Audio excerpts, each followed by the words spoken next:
Et en tant qu'élu, je pense, parce que j'ai beaucoup été sur le terrain, et c'est ce que j'ai entendu, les gens demandent en disant, oui, mais chez nous, en ruralité, on va dire, je pourrais parler aussi de la politique de la ville tout à l'heure, mais en ruralité, bah, finalement, il n'y a plus rien. La boulangerie a fermé, la station-service ferme, le distributeur automatique de billets, le DAB, s'en va, etc. Alors la première réponse, qui est de dire, quand j'étais en responsabilité sur le territoire, c'est de dire, bah oui, mais ce ne sont pas des services publics.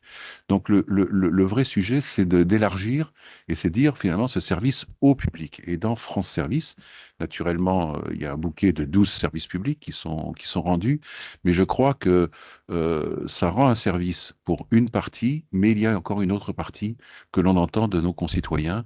Et je pense qu'en tant qu'élu, vous devez certainement l'entendre également. Alors, il y a d'autres politiques qui soutiennent la ruralité.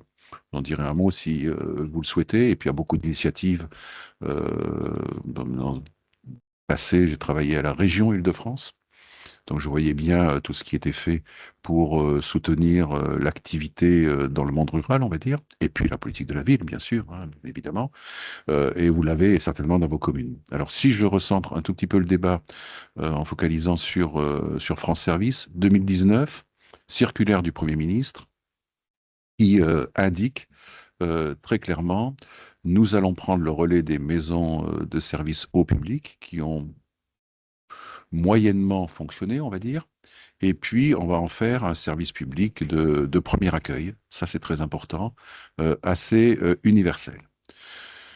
Je ne peux m'empêcher de dire que lorsqu'on dit accès très large, accès universel, tous les services publics n'y sont pas. Il ne faut pas non plus se méprendre sur les choses. Il y a un bouquet aujourd'hui de 12 opérateurs que je citerai, mais vous devez les connaître. Par exemple, on ne fait pas de titres étrangers, par exemple, dans les maisons, dans les espaces France Service. Mais en tout cas, il y a comme ça un maillage territorial de ces espaces France Service. Et je le disais tout à l'heure en aparté, on a la directrice générale, autant au début, j'étais en poste en 2018-2019, lorsque c'était mis en... Bon, il y avait un accueil, on va dire, attentif, mais parfois réservé. Et en fin de période, j'ai quitté la territoriale en 2023 pour arriver à l'agence, comme ça a été rappelé. J'étais préfet de la Haute-Loire et je voyais qu'il y avait des maires, des élus qui venaient me solliciter pour avoir des espaces en service supplémentaires. Donc, vous voyez, au départ, le président de la République dit une par canton. Donc, vous voyez, quand on dit canton, on raisonne finalement assez facilement en ruralité. Mais pour autant, il y en a en politique de la ville, je le dirais. Et puis, il y a eu des vagues successives avec des ouvertures. Ça a commencé avec 7, 9 opérateurs, puis 10, puis 12 aujourd'hui, etc., pour arriver à un maillage territorial et à un bouquet de services relativement complet, puisqu'on est à pratiquement 3000 France Services sur tout le territoire métropolitain et outre-mer, 2865 pour ceux qui veulent, à date, aujourd'hui, qui sont ouvertes et qui maillent ce territoire, dont plusieurs par département. Alors, je ne vais pas citer, mais puisqu'on est en Île-de-France, il y en a 212 aujourd'hui. Sachez que ne prenez pas le chiffre, moi je dis toujours plus de 200, parce que il y a quand même des mouvements, c'est la vie. Il y a des ouvertures, des fermetures, etc. Donc le chiffre en tant que tel n'a pas de valeur absolue, etc. Mais plus de 200, donc ça fait à peu près 8% des France Services qui sont ouvertes sur tout le territoire, qui sont en Île-de-France. Alors, comme je le disais, 2019, cette volonté-là, avec deux mots d'ordre assez simples. Finalement, on constate que des gens sur le territoire sont éloignés des services publics, voire des services publics qui se restructurent, ce qui est aussi la vie également, pour différentes raisons, et qui se sentent un peu abandonnés, éloignés, qu'ils soient jeunes en politique de la ville, pas que, puisqu'il y a des personnes âgées en politique de la ville aussi, ou sur les territoires, pour différentes raisons. Électronisme, manque d'appétence pour les sites officiels, éloignement, voilà, et différentes raisons qui poussent effectivement à ce succès des espaces France Service qui sont aujourd'hui relativement nombreux. Donc, premier élément, avoir une réponse humaine, quelqu'un qui vous écoute et qui vous accueille. Deuxième élément, c'est un peu finalement le dites-le nous une fois. Nous avons tous eu des expériences dans notre vie personnelle où on a un rendez-vous à telle administration, à la fac, en école, à tel ou tel service public ensuite, où on arrive à avoir besoin de deux ou trois documents et on fait deux ou trois déplacements. Là, il y a quand même ce bouquet de services qui permet de dire on peut acheter son timbre, regarder des questions de retraite, regarder des questions d'imposition, etc., dans le même rendez-vous, sachant que les France Services ont été pensés comme un accueil de premier niveau. Mais ça ne veut pas dire que ça traite l'intégralité de tout le sujet. Je rentrerai dans le détail tout à l'heure, parce que ce qui est intéressant, c'est de savoir aussi un peu la mécanique, comment ça fonctionne, mais pour l'instant, je m'en tiens aux généralités. C'est finalement, retenez si je peux me permettre, dites-le nous une fois, et finalement, cet accueil humain. Donc, naturellement, il y a un cahier des charges à respecter et qui a été fixé, lui, dans un arrêté du 16 juin 2005 qui porte approbation du référentiel France Service et qui détaille les éléments que je vais vous indiquer tout à l'heure. France Service aujourd'hui, si on fait juste une photo très claire, 2865 sur tout le territoire, donc plus d'une par canton, des France Service qui en moyenne reçoivent à peu près 24 sollicitations en moyenne par jour, plus dans certaines surfréquentées, ce qu'on appelle des France Service surfréquentés. Donc, bon, comme toute moyenne, ben, certaines reçoivent jusqu'à 40 demandes par jour, d'autres sont à 15-16, et puis la moyenne tombe à peu près autour de 24-25 demandes, avec ce souhait, finalement, et cette volonté qu'il y ait un accueil, je dirais, inconditionnel, c'est-à-dire qu'il n'y ait pas de prise de rendez-vous obligatoire. Mais c'est un renseignement de premier niveau qui est là donné dans ces espaces France Service. Tel que ça fonctionne aujourd'hui, le cahier des charges est relativement clair. Il faut naturellement que, un, on respecte les principes de laïcité et de neutralité du service public pour les agents France Service, et qu'il y ait un socle commun de services à disposition des usagers. C'est les 12 opérateurs, donc c'est France Titres, si je rentre dans le détail. C'est les questions d'imposition avec la Direction générale de la fonction publique.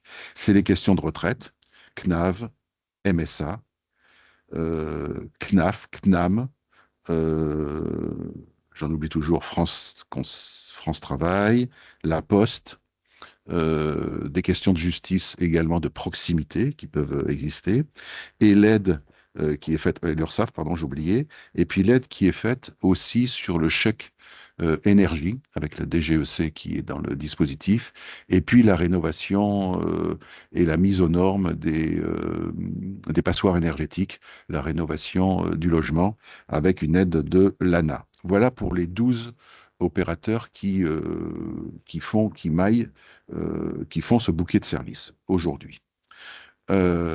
Si on fait toujours cette photo globale, 99% de la population, quand je dis cela, c'est par rapport au bassin d'emploi. Bien sûr qu'en zone de vallée, en zone de montagne et en maison isolée, les gens ne sont pas aussi proches d'une France Service, mais le deal était que cette personne soit à moins de 30 minutes.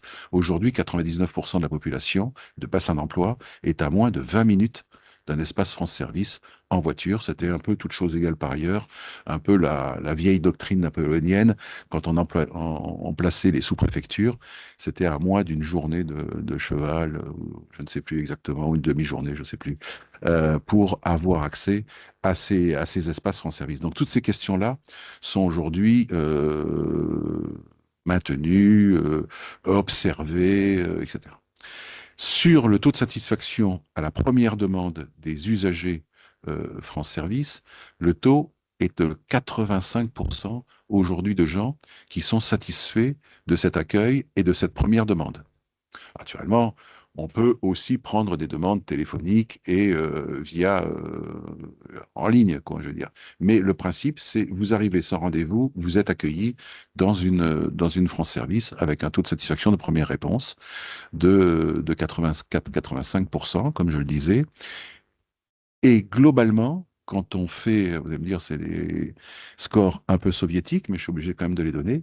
Sur le taux de satisfaction, est-ce que vous recommanderiez France Service à vos voisins, à vos parents, etc. et tout, 97% des gens sont satisfaits de cet accueil qui a été réalisé. Donc ça mérite quand même d'être souligné parce que je vous dis au départ, il y avait non pas une réticence, mais au moins une observation en disant une attente, est-ce que finalement ce système va fonctionner? Eh bien aujourd'hui, on peut considérer qu'il fonctionne. La Cour des comptes, dans un rapport de 2023, à pointer du doigt pardon, les chiffres que je vous donne avec le taux de satisfaction et nous interroge, comme toute institution digne de la Cour des comptes, sur la suite et les difficultés qui pourraient éventuellement, comment on voit la suite de ce déploiement, etc. Aujourd'hui, 2865, le but est d'arriver à 3000 en 2027. France Service. Le chiffre n'a rien de totémique, si je peux dire comme cela, mais en tout cas, on regarde aujourd'hui les France Services qui sont surfréquentés, les zones qui peuvent être oubliées, en clair, en un mot, si vous me permettez l'expression, on regarde un peu les trous dans la raquette, que ce soit en politique de la ville, en zone urbaine moyennement dense, on va dire, ou en ruralité. Mais on maille quand même relativement bien le territoire. Si je rentre un tout petit peu plus dans la technique, France Service aujourd'hui, dans le cahier des charges, c'est 2 conseillers par France Service qui sont obligatoirement là. Un espace de ce qu'on appelle, excusez-moi pour l'anglicisme, de front office, d'accueil du public, et un espace de back office. On le comprend aisément lorsqu'on rentre dans des questions personnelles sur les questions d'imposition, de retraite, choses comme cela. Bien évidemment, il y a un espace dédié et une confidentialité. Donc voilà, ça fait partie aussi. Un espace d'accueil également en ligne avec des bornes et généralement parfois des conseillers numériques qui sont en plus, qui viennent se rajouter, pas toujours, mais au moins dans certaines France Service, ça existe, et une bonne proportion, une signalétique et une obligation d'ouverture au minimum 24 heures par semaine sur 5 jours. Après, c'est organisé comme on le souhaite. Alors, ce partenariat France Service, une fois que j'ai dit ça, pour bien comprendre, l'État n'est pas l'employeur des conseillers France Service. Je rentrerai tout à l'heure la question de financement, etc. et tout. C'est un partenariat. Généralement, ce sont les collectivités locales qui portent France Service, EPCI et plus largement communes, on va dire. Certaines sont portées par des associations, certaines sont portées par la Poste, certaines sont portées par l'État lui-même dans des locaux sous-préfecture ou autres qu'on peut avoir, mais dans une part plutôt résiduelle. On va dire qu'environ 67% des France Services aujourd'hui sont portés par des collectivités locales, ce qui est quand même la part majeure des France Services. Donc, ce que je vous ai dit sur le bouquet de services, ce que je vous ai dit sur l'horaire et sur les conditions d'ouverture, ce sont les conditions minimales. Rien n'empêche ensuite d'aller au-delà et d'offrir des services complémentaires par les porteurs de projets qui le souhaitent, collectivités, associatifs, etc. Mais en tout cas, France Service, c'est cela, et ça ne sort pas de ces missions-là. Après, s'il y a d'autres choses qui sont faites, moi j'ai vu des France Service adossés à des CCAS, ou adossés à des associations qui peuvent voilà, prendre d'autres, l'aide à la constitution d'un budget, etc. et tout. Mais ça, c'est pas dans le bouquet de services. Le bouquet de services, c'est vraiment les titres, la retraite, enfin, tout ce que j'ai cité tout à l'heure, la postale, etc. Donc, n'étant pas l'employeur, aujourd'hui, il y a une aide véritablement à la création de ces espaces France Service. J'essaye de dire, de pas dire maison France Service parce que l'acronyme n'est pas très joli. Donc on dit plutôt de France Service ou des espaces France Service avec les conseillers. Il y en a aujourd'hui plus de 8000 qui sont sur le territoire national, y compris en Outre-mer, y compris dans des bus ou, pour l'anecdote, en Guyane, sur une pirogue France Service, avec la volonté d'aller vers, ou des France Service qui peuvent avoir des antennes qui peuvent être sur 2 sites à la fois dans certaines communes où ça se justifie particulièrement pour des questions d'espace ou des questions de proximité plus fortes avec les usagers, tout simplement parce que voilà, une question d'espace nécessaire. 8000 conseillers, un coordonnateur ou un animateur départemental qui est pris en charge entièrement par l'État également, qui permet de faire le tour un peu des France Service dans les départements. Admettons un département moyen, on va dire, c'est toujours difficile de donner une moyenne, mais c'est à peu près entre 15 et 20 espaces France Service dans un département. Ça recoupe généralement les cantons, mais il peut y en avoir à 13, il peut y en avoir à 25, enfin c'est toujours une moyenne aussi.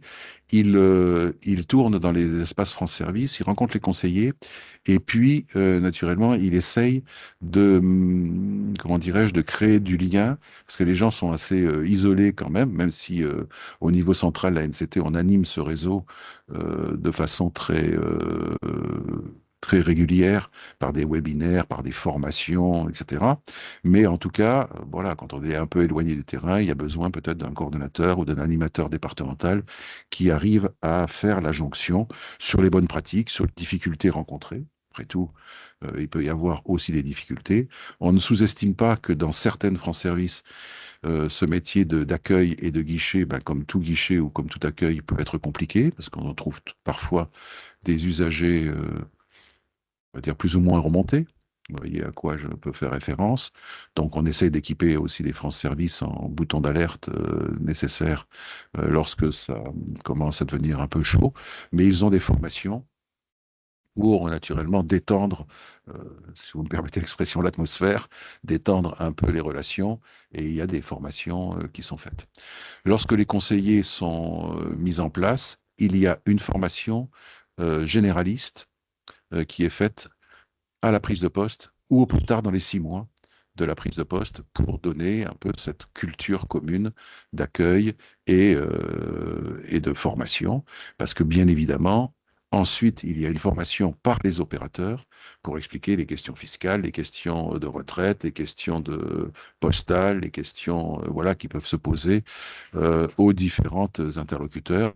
Donc tout cela est organisé par l'Agence nationale, la NCT, qui a une équipe à peu près d'une petite dizaine de personnes et qui arrive à animer ce réseau. Alors, si je rentre sur le réseau, et là, ça peut vous intéresser, c'est porté, encore une fois, je le disais, par les collectivités, c'est-à-dire qu'en clair, nous ne sommes pas l'employeur, l'agence n'est pas l'employeur des conseillers France Service. Elle donne un cadre, elle donne une rémunération, je reviendrai dessus tout à l'heure, elle labellise la France Service, mais en tout cas, ce n'est pas l'employeur directement, ce qui peut créer aussi parfois des avantages, mais aussi des inconvénients en termes de comparaison et de statut les uns avec les autres. Il y a des personnes qui sont contractuelles, des personnes qui sont titulaires de la fonction publique territoriale, des gens de catégorie C, des gens de catégorie A, des gens de catégorie B. Enfin voilà, on trouve différents profils, des gens qui sont en CDD, des gens qui sont en CDI, différentes mises à disposition parfois, différents profils. Donc tout cela est su par l'agence nationale qui aide à la création. La création, c'est simple. Il y a un espace, il y a une demande, c'est une démarche, en bon français, encore une fois, je vais dire, désolé, bottom-up, mais je pense que tout le monde me suivra, c'est-à-dire qui part du terrain. On n'impose pas en disant il faut en créer une ici. Alors, bien évidemment, dans la cartographie, on voit ce que je disais tout à l'heure, les trous dans la raquette. Pour autant, ce n'est jamais une vision descendante, plutôt une vision ascendante. Donc, le maire, le porteur va voir le préfet, qui est le représentant territorial de l'agence, très clairement. Ce qu'on appelle le délégué territorial de l'agence, mais peu importe, ça va changer de nom dans pas très très très longtemps, à mon avis, si j'ai bien suivi la suite des futurs textes qui va arriver. Et là, il y a un avis du préfet qui dit oui, je suis. la position du maire, je suis, etc., etc. Et je vous demande de créer un espace France Service à tel ou tel endroit parce que il y a généralement une population qui est susceptible d'y avoir accès. À partir de ce moment-là, généralement, l'agence suit la proposition. Dans le cadre, vous avez vu qu'aujourd'hui, 2865, si l'objectif est d'arriver à 3000, ben, il n'y en a plus énormément. Donc, on verra ensuite, mais 2027 vient très, très vite. À ce moment-là, il y a une aide au démarrage. Donc, il peut y avoir déjà une aide à la structure. La structure, si elle est portée par une mairie, pour faire simple, je parle quand même à des élus, donc généralement des maires, qui peuvent trouver des locaux. Il y a un appel à manifestation d'intérêt de la Banque des Territoires qui s'appelle Lieu innovant, lieu accueillant, LILA en acronyme, qui peut aider à, comment dirais-je, remettre en état les locaux ou améliorer les locaux pour qu'il y ait des espaces accueillant dans le cadre, naturellement, du cahier des charges que j'ai dit, avec un front office, un back office, au minimum. Euh, il peut y avoir un accompagnement de l'État via les crédits de droit commun. Vous connaissez DETR, DSIL, Fonds vert, le cas échéant, enfin, tous les OFLAT, pardon, plus exactement, parce que le Fonds vert, c'est un peu plus difficile à mobiliser sur cette thématique-là, qui peut être créée. Et puis, voilà. Donc ça, c'est pour la création de la structure. Sur le fonctionnement, très clairement, l'État finançait au départ 30 000 euros à travers un mécanisme qui est un peu compliqué, 30 000 euros qui est toujours en place pour les France Services Postal. Donc, j'en parlerai pas, sauf s'il y a des questions particulières. Les France Services Postal sont toujours, mais il y en a assez peu. Je crois qu'il y en a 416 sur les 2865 France Service, je parle de mémoire sur le sujet, qui sont portés par la Poste avec un mode de financement particulier qui associe le fonds de présence postale et le fonds interopérateur. Pour les autres, la grande majorité, c'était 30 000. Et puis, on a augmenté année après année de 5 000 euros à chaque fois pour arriver aujourd'hui, on va me dire pourquoi 5 000 euros. Parce qu'une fois c'est payé par l'État proprement dit, une fois c'est payé par le bouquet d'opérateurs que j'évoquais, qui est un fonds interopérateur pour aller simple et pas employer d'acronyme, qui paye. Donc chacun des opérateurs met au pot pour avoir ce service rendu de premier accueil. Et donc, à 30 000 euros, c'était 15 000 euros chacun. Et puis après, une fois l'État mettait 20 000 euros et l'année suivante, c'était le fonds interopérateur, etc. Aujourd'hui, on est à 47 500 euros avec un objectif de passer cette année à 50 000 euros d'aide, sachant que le coût moyen d'une France Service, dit par la Cour des comptes et pas moi, est environ autour de 100 000 euros. Là aussi, c'est une moyenne. Ça ne peut pas être. Donc, en clair, l'aide de l'État et des opérateurs est à peu près de la moitié du coût de fonctionnement d'une France Service. Avec cette augmentation, pourquoi 47 500 euros?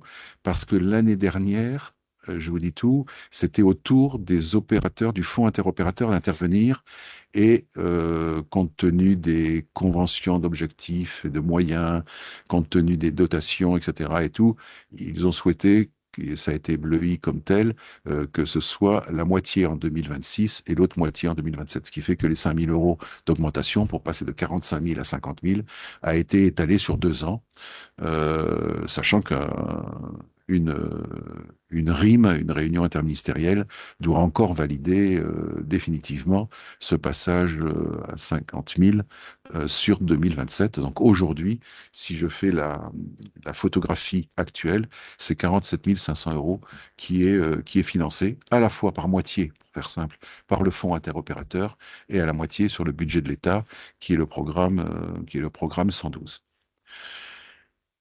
Ensuite, il y a une centaine de 102, je crois, animateurs départementaux qui, eux, sont pris entièrement à la charge par l'État, à hauteur de 50 000 euros chacun, qui font cette jonction. Et puis, j'essaie de faire simple, j'ai exclu tout à l'heure dans mon discours sur 47 500 euros les francs service postal, les 416 francs service postal. Et puis, il y a une bonification qui est donnée à l'heure actuelle de 10 000 euros supplémentaires pour les francs service qui sont dans des zones FRR. France Ruralité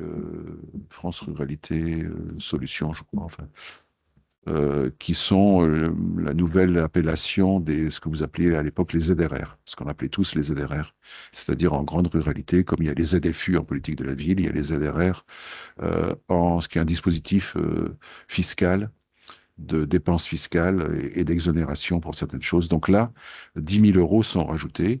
C'était 5 000 euros en 2024, je crois, 10 000 euros en 2025 et qui ont été reconduits pour le budget 2026. Après, je ne peux pas vous dire plus sur le budget 2027, qui est loin d'être adopté, à mon sens, et qui aura encore des discussions sévères sur le sujet. Voilà sur cette aide concrètement qui est apportée. Sur la formation, je vous l'ai dit pour ne pas oublier, donc les gens ne sont pas laissés dans la nature, il y a des formations régulières. Il y a également un système d'information extrêmement complet entre le niveau central et les France Service pour savoir combien de personnes fréquentent France Service, pour avoir ces chiffres que je donnais tout à l'heure sur le taux de satisfaction, sur le taux de réponse à la première demande, sur la fréquentation, sur éventuellement les taux de refus. Hein. Quand c'est une France Service surfréquentée, on dit, ben, écoutez, là, il faudra passer demain. Il y a une difficulté, c'est que vous comprendrez aisément sur la fréquentation, c'est bien évidemment une question de population qui vient à la France Service, mais c'est aussi une question de matière, de nature de la demande. Il est clair que si quelqu'un vient pour une aide à la rénovation du logement et commence à apporter un dossier relativement complet, le temps passé à l'étude du dossier et le renvoyer ensuite sur les personnes idoines pour monter le dossier est beaucoup plus long que si une personne vient en France Service pour acheter un timbre ou pour dire je viens retirer ma carte grise ou mon titre parce que j'ai reçu un texto pour voilà. Donc il y a une question de volume, mais il y a une question de durée également de la demande. Ce qui fait que ça, voilà, on doit jongler entre les deux demandes. Ça ne veut pas dire qu'une France Service surfréquentée en population sera franchement une France Service complètement embolisée en fonction de la nature des demandes qui peuvent être faites. Voilà, c'est aussi un point sur lequel je voulais venir. France Service est un logo. Il faut naturellement le mentionner. Et puis, c'est également un renvoi sur un back-office, je dirais, des 12 opérateurs qui s'engagent au minimum soit à faire une permanence dans la semaine, soit à avoir une ligne téléphonique.